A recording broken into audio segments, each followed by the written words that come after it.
بزرگان محترم، یہ جو اللہ نے دل دیا ہے نا ہمیں، دل یہ بڑی قیمتی چیز ہے۔ اگر اس دل کو ہم صاف کر لیں، اللہ کا انصاف دیکھیں، اللہ نے مال ہر ایک کو نہیں دیا، دولت جائیداد ہر ایک کو نہیں دی، ہر کوئی سخی نہیں بن سکتا، ہر کوئی عبادت گزار نہیں بن سکتا، ہر کوئی حاجی نہیں بن سکتا، لیکن دل ہر ایک کو دیا ہے، اسے ہر ایک صاف کر سکتا ہے۔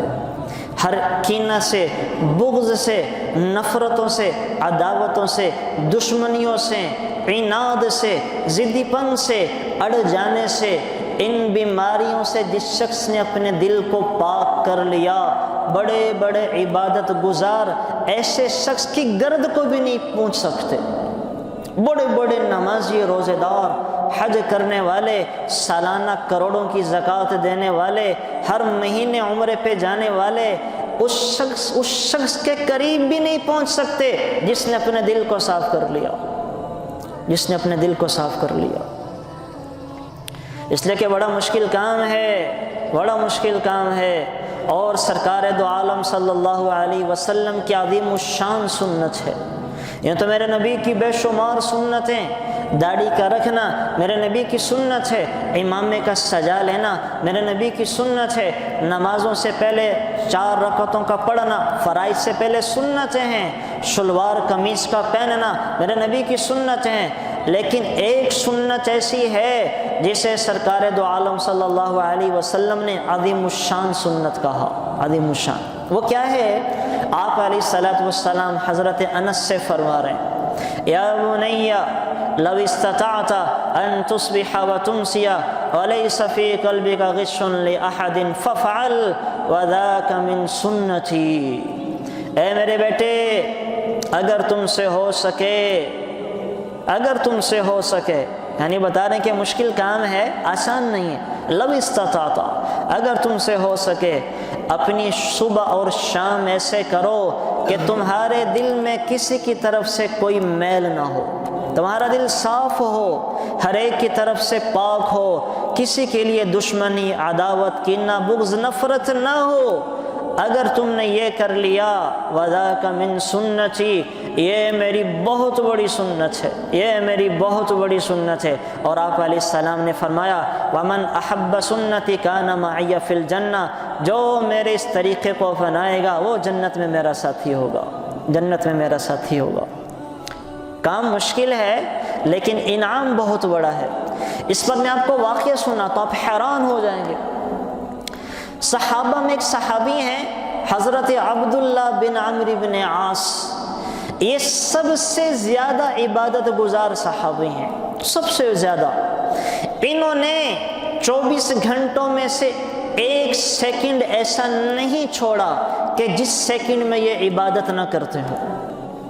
یہ سارا سال روزہ رکھا کرتے تھے، سارا سال کا روزہ، ساری رات اللہ کے حضور کھڑا ہو کے نوافل پڑھا کرتے تھے، سارے دن کا روزہ، ساری رات کی نمازیں، اور 24 گھنٹے میں ایک قرآن کریم مکمل کیا کرتے تھے۔ اتنے بڑے عابد۔ یہ مسجد میں تشریف فرما ہیں، ایک بزرگ صحابی اندر آئے تو سرکار دو عالم صلی اللہ علیہ وسلم نے فرمایا، میں تمہیں جنتی دکھلاؤں، میں تمہیں جنتی دکھلاؤں؟ صحابہ نے کہا جی ضرور دکھلائیں۔ تو بزرگ صحابی اندر آئے، داڑھی سے پانی ٹپک رہا ہے، بائیں ہاتھ میں جوتیاں ہیں۔ اچھا یہاں سے بات ذہن میں رکھیں، جوتیاں دائیں ہاتھ میں نہ پکڑا کریں، جوتیاں بائیں ہاتھ میں پکڑنی چاہیے۔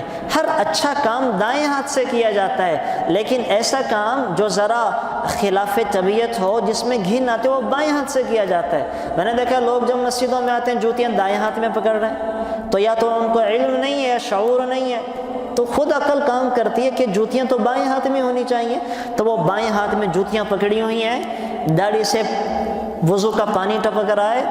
تو آپ علیہ الصلوۃ والسلام نے فرمایا یہ جنتی ہیں۔ اب صحابہ کو بڑا رشک ہوا کہ بزرگ صحابی کوئی زیادہ مشہور بھی نہیں ہے اور حضور کہنے کہ جنتی ہیں۔ اگلا دن آیا تو آپ علیہ الصلوۃ والسلام نے فرمایا میں تمہیں جنتی دکھلاؤں، جو اس دروازے سے آئے گا وہ جنتی ہے۔ وہی بزرگ صحابی اسی کیفیت میں آئے، جوتیاں بائیں ہاتھ میں، داڑھی سے وضو کا پانی ٹپک رہا ہے۔ اب صحابہ رشک کر رہے ہیں کہ یہ کیا صحابی ہے، کیا کام ہے جو آپ علیہ الصلوۃ والسلام فرما رہے ہیں کہ جنتی ہیں۔ تیسرے دن بھی حضور نے یہی فرمایا۔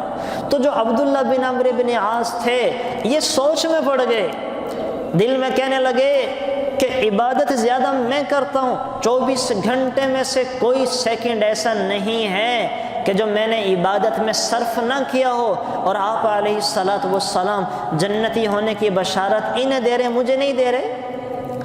اچھا ان کا ایک واقعہ اور سنا دو۔ جب ان کی شادی ہوئی نا حضرت عبداللہ بن عمرو بن عاص رضی اللہ تعالی عنہ کی، اپنی بیوی کے پاس تشریف لائے تو آ کے بیوی سے کہنے لگے کہ 2 رکعت پڑھ لوں؟ بیوی نے کہا پڑھ لیں۔ اب جو مصلی پہ سوار ہوئے، صبح تہجد کی اذان پہ جا کے مصلی کو چھوڑا ہے، سحری کھائی، روزہ رکھ لیا سارا دن روزے سے۔ پھر اگلے دن بیوی کے پاس آئے، آ کے کہنے لگے اچھا 2 رکعت پڑھ لوں؟ بیوی نے کہا پڑھ لیں جی۔ تو پھر جو مصلی پہ سوار ہوئے، صبح تہجد میں جا کے مصلی کو چھوڑا، سحری کھائی، روزہ رکھ لیا۔ کئی دن ایسے گزرے تو ان کے والد جو صحابیہ کے سسر تھے، بہو سے پوچھنے لگے میرا بیٹا کیسا ہے، کیسا لگا؟ تو بہو کہنے لگی بہت نیک ہے، بہت نیک ہے، سارا دن روزے رکھتا ہے، ساری رات نمازیں پڑھتا ہے، بہت نیک ہے۔ سمجھ گئے کہ بہو شکایت کر رہی ہے، تو حضرت عمرو بن عاص سرکار دو عالم صلی اللہ علیہ وسلم کے پاس تشریف لائے اور آ کے فرمانے لگے یا رسول اللہ صلی اللہ علیہ وسلم، اس کی تو بیوی سے شکایت کر رہی ہے، بیوی کو وقت ہی نہیں دیتا، اس کو سمجھائیں۔ تو پھر آپ علیہ الصلوۃ والسلام نے فرمایا تھا ان لنفسک علیک حقا ولأہلک علیک حقا، کہ تیری جان پر بھی تیرا حق ہے اور تیرے گھر والوں پر بھی تجھ پہ حق ہے، ان کا بھی حق ادا کرو، ان کا بھی حق ادا کرو۔ پھر آپ نے ان کو کیا فرمایا؟ آپ علیہ الصلوۃ والسلام نے فرمایا تمہیں روزانہ روزے رکھنے کی اجازت نہیں ہے، ایام 20 کے روزے رکھو، 13، 14، 15 کے، اور پیر اور جمعرات کے۔ حضرت عبداللہ فرمانے لگے یا رسول اللہ صلی اللہ علیہ وسلم، مجھ میں اس سے زیادہ کی طاقت ہے، زیادہ رکھ سکتا ہوں۔ آپ علیہ الصلوۃ والسلام نے فرمایا چلو پھر صوم داؤدی کر لو، ایک دن روزہ رکھو، ایک دن افطار کر لو، ایک دن روزہ رکھو، ایک دن افطار کر لو، یہ صوم داؤدی کر لو۔ اور ساری رات عبادت کی اجازت نہیں ہے، رات کے 3 حصے کرو، ایک حصہ گھر والوں کے لیے، ایک حصہ نیند اور سونے کے لیے، اور ایک حصہ اللہ کی عبادت کے لیے، ایک حصہ اللہ کی عبادت کے۔ رات کی تقسیم یوں فرمائی، اور پھر آپ علیہ السلام نے فرمایا تھا کہ تمہیں 3 دن سے پہلے قرآن کریم مکمل کرنے کی اجازت نہیں ہے، 3 دن میں تمہیں نے قرآن کریم مکمل کرنا، اس سے پہلے کی اجازت نہیں ہے، اجازت نہیں۔ تو یوں آپ علیہ الصلوۃ والسلام نے ان کو تقسیم کر دیا۔ اب یہ جو سوچ رہے ہیں حضرت عبداللہ کہ عبادتیں میں کرتا ہوں، جنت کی بشارتیں انہیں دی جا رہی، کیا کرتا ہی ہیں؟